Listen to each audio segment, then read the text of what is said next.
The Fir Tree by Hans Christian Andersen. Out in the forest stood a pretty little fir tree. It had a good place, it could have sunlight, air there was aplenty, and all around grew many larger comrades, pines as well as firs. But the little fir tree wished ardently to become greater. It did not care for the warm sun and the fresh air. It took no notice of the peasant children, who went about talking together when they had come out to look for strawberries and raspberries. Often they came with a whole potful or had strung berries on a straw. Then they would sit down by the little fir tree and say how pretty and small this one is. And the fir tree did not like to hear that at all. Next year he had grown a great joint, and the following year he was longer still.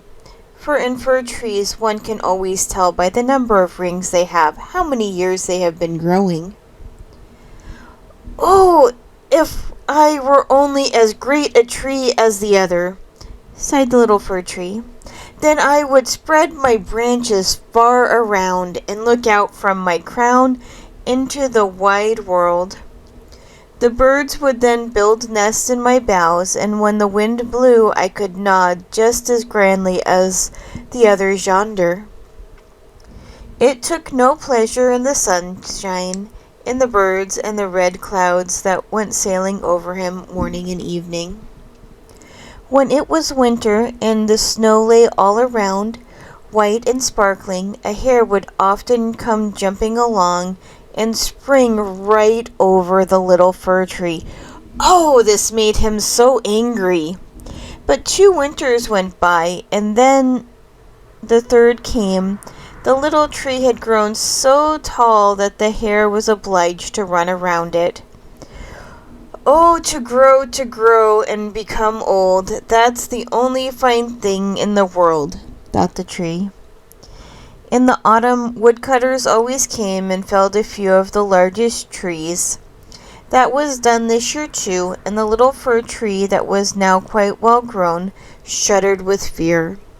For the great stately trees fell to the ground with a crash, and their branches were cut off so that the trees looked quite naked, long and slender.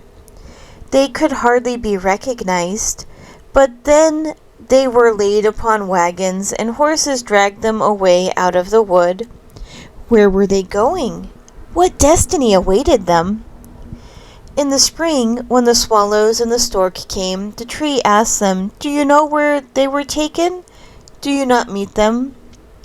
The swallows knew nothing about it, but the stork looked thoughtful and nodded his head and said, "Yes, I think so.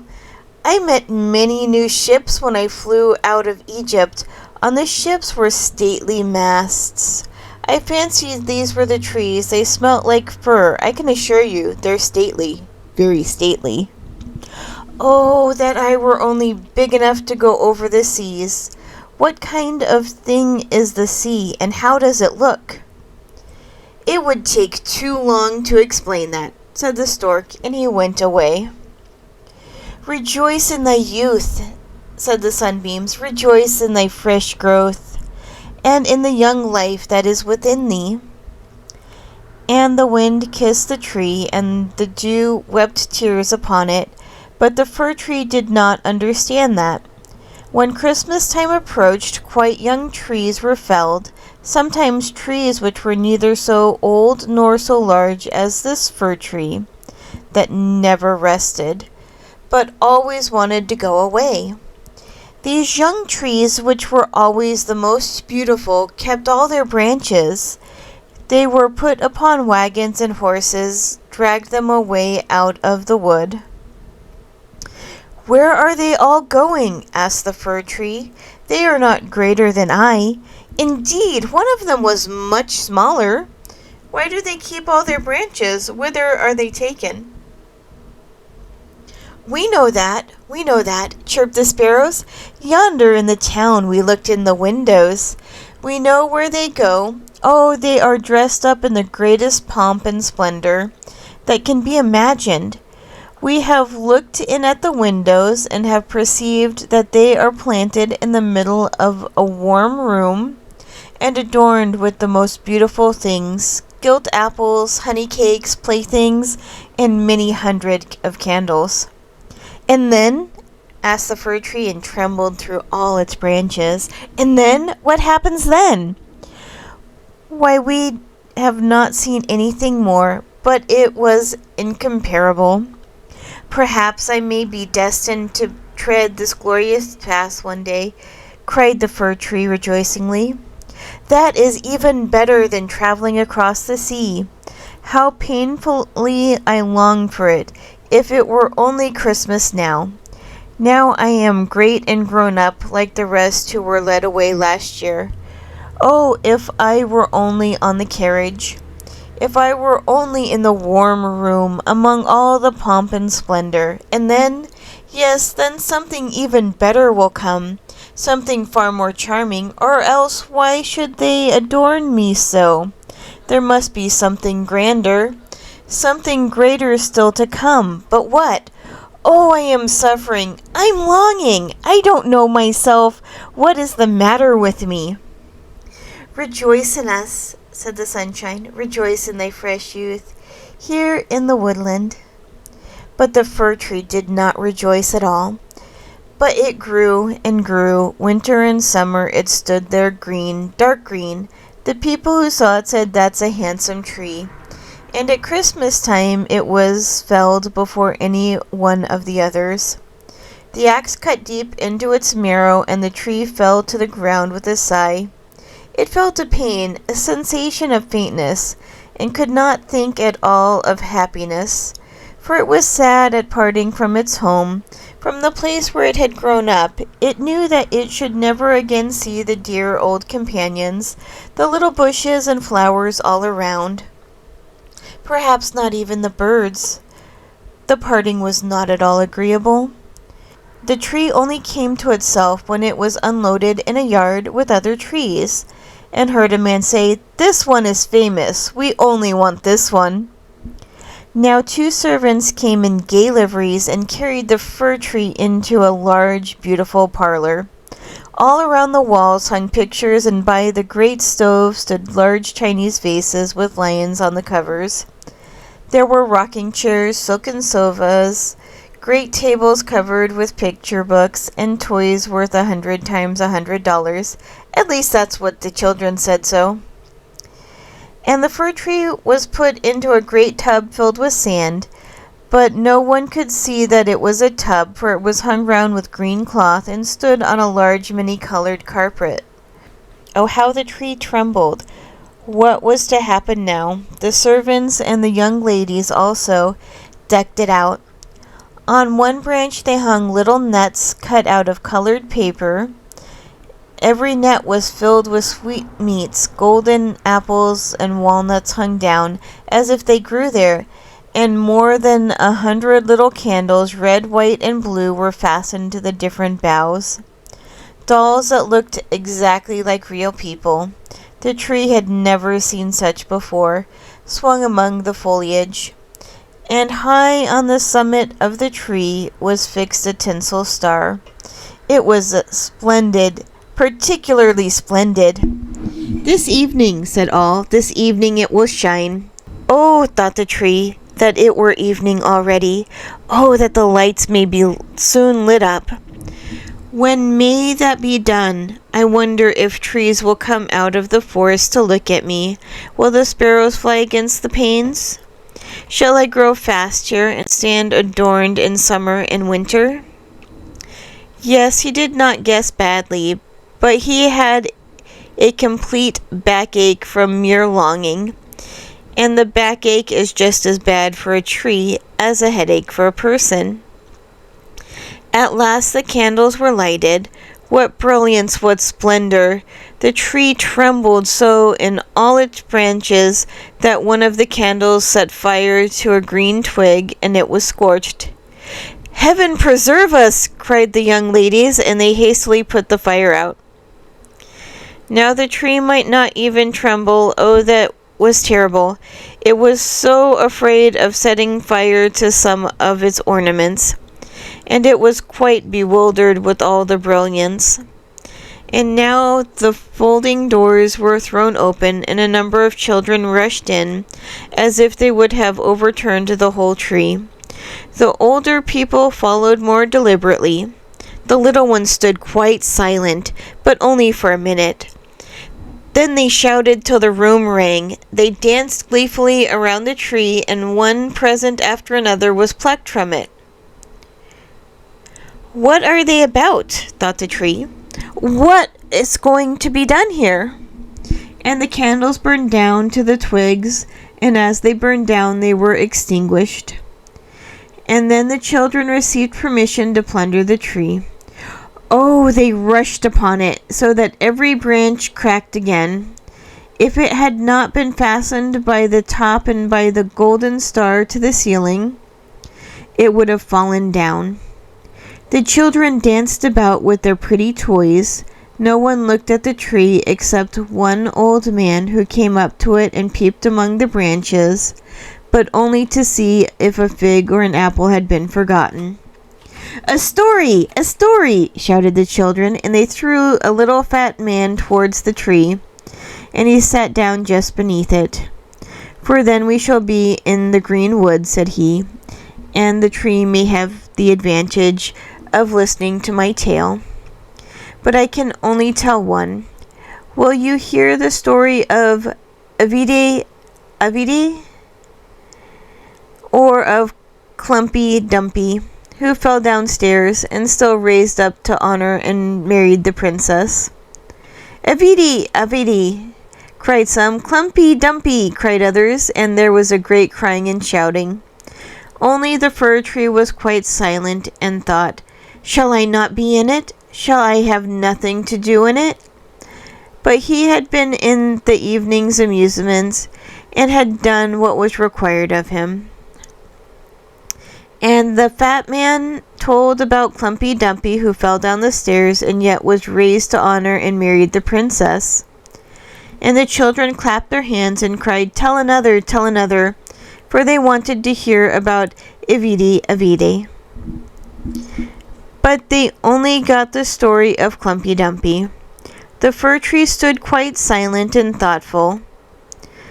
Never had the birds in the wood told such a story as that. Clumpy Dumpy fell down the stairs and yet came to honor and married the princess. Yes, so it happens in the world, thought the fir tree, and believed it must be true, because that was such a nice man who told it. Well, who can know? Perhaps I shall fall downstairs too and marry a princess. And it looked forward with pleasure to being adorned again the next evening with candles and toys, gold and fruit. Tomorrow I shall not tremble, it thought. I will rejoice in all my splendor tomorrow. I shall hear the story of Clumpy Dumpy again, and perhaps that Avide, Avide too. And the tree stood all night quiet and thoughtful. In the morning the servants and the chambermaid came in. Now my splendor will begin afresh, thought the tree. But they dragged him out of the room and upstairs to the garret, and here they put him in a dark corner where no daylight shone. What's the meaning of this? Thought the tree. What am I to do here? What is to happen? And he leaned against the wall and thought, and he had time enough, for days and nights went by and nobody came up. And when at length someone came, it was only to put some great boxes in a corner. Now the tree stood quite hidden away, and the supposition is that it was quite forgotten. Now it's winter outside, thought the tree. The earth is hard and covered with snow, and people cannot plant me. Therefore I suppose I am to be sheltered here until spring comes. How considerate, that is. How good people are. If it were only not so dark here, and so terribly solitary. Not even a little hare. That was pretty out there in the wood, when the snow lay thick and the hare sprang past, yes, even when he jumped over me. But then I did not like it. It is terribly lonely up here. Beep, beep, said a little mouse, and crept forward, and then came another little one. They smelt at the fir tree, and they slipped among the branches. It's horribly cold, said the two little mice, or else it would be comfortable here. Don't you think so, you old fir tree? I'm not old at all, said the fir tree. There are many much older than I. Where do you come from? Asked the little mice. And what do you know? They were dreadfully inquisitive. Tell us all about the most beautiful spot on earth. Have you been there? Have you been in the storeroom where cheeses lie on the shelves and hams hang from the ceiling? Where one dances on tallow candles and goes in thin and comes out fat? I don't know that, replied the tree, but I know the wood, where the sun shines and the birds sing. And then it told all about its youth, and the little mice had never heard anything of the kind, and they listened and said, What a number of things you have seen! How happy you must have been! I, replied the tree, and it thought about what it had told. Yes, those were really quite happy times. But then he told of the Christmas Eve when he had been hung with the sweetmeats and candles. Oh, said the little mice, how happy you have been, you old fir tree. I am not old at all, said the tree. I only came out of the wood this winter. I am only rather backward in my growth. What splendid stories you can tell, said the little mice. And next night they came with 4 other little mice to hear what the tree had to relate. And the more it said, the more clearly did it remember everything, and thought, those were quite merry days. But they may come again. Klumpy Dumpy fell down the stairs, and yet he married the princess. Perhaps I may marry a princess too. And then the fir tree thought of a pretty little birch tree that grew out in the forest. For the fir tree, that birch was a real princess. Who's Klumpy Dumpy? Asked the little mice. And then the fir tree told the whole story. It could remember every single word, and the little mice were ready to leap to the very top of the tree with pleasure. Next night a great many more mice came, and on Sunday 2 rats even appeared. But these thought the story was not pretty, and the little mice were sorry for that, for now they also did not like it so much as before. Do you only know one story? Asked the rats. Only that one, replied the tree. I heard that on the happiest evening of my life. I did not think then how happy I was. That's a very miserable story. Don't you know any about bacon and tallow candles, a storeroom story? No, said the tree. Then we'd rather not hear you, said the rats. And they went back into their own people. The little mice at last stayed a ways also, and then the tree sighed and said, It was very nice when they sat around me and the merry little mice, and listened when I spoke to them. Now that's past too. But I shall remember to be pleased when they take me out. But when did that happen? Why, it was one morning that the people came and rummaged in the garret. The boxes were put away, and the tree brought out. They certainly threw him rather roughly to the floor, but a servant dragged him away at once to the stairs, where the daylight shone. Now life is beginning again, thought the tree. It felt the fresh air and the first sunbeams, and now it was out in the courtyard. Everything passed so quickly that the tree quite forgot to look at itself. There was so much to look at all around. The courtyard was close to a garden, and here everything was blooming. The roses hung fresh and fragrant over the little paling, and linden trees were in blossom, and the swallows cried, Quizzink-wit, quizzink-wit, my husband's come. But it was not the fir tree that they meant. "Now I shall live," said the tree rejoicingly, and spread its branches far out. But alas, they were all withered and yellow, and it lay in the corner among nettles and weeds. The tinsel star was still upon it, and shone in the bright sunshine. In the courtyard a couple of merry children were playing, who had danced round the tree at Christmas time and had rejoiced over it. One of the youngest ran up and tore off the golden star. "Look what is sticking to the ugly old fir tree," said the child, and he trod upon the branches till they cracked again under his boots. And the tree looked at all the blooming flowers and the splendor of the garden, and then looked at itself and wished it had remained in the dark corner of the garret. It thought of its fresh youth in the wood, of the merry Christmas Eve, and the little mice which had listened so pleasantly to the story of Klumpy Dumpy. "Past, past," said the old tree. "Had I but rejoiced when I could have done so, past, past." And the servants came and chopped the tree into little pieces. A whole bundle lay there. It blazed brightly under the great brewing kettle, and it sighed deeply, and each sigh was like a little shot. And the children who were at play there ran up and seated themselves at the fire, looked into it, and cried, "Puff, puff." But at each explosion, which was a deep sigh, the tree thought of a summer day in the woods, or of a winter night there, when the stars beamed. He thought of Christmas Eve and of Klumpy Dumpy, the only story he had ever heard or knew how to tell. And then the tree was burned. The boys played in the garden, and the youngest had on his breast a gold star, which the tree had worn on its happiest evening. Now that was past, and the tree's life was past, and the story is past too. Past, past. And that's the way with all stories.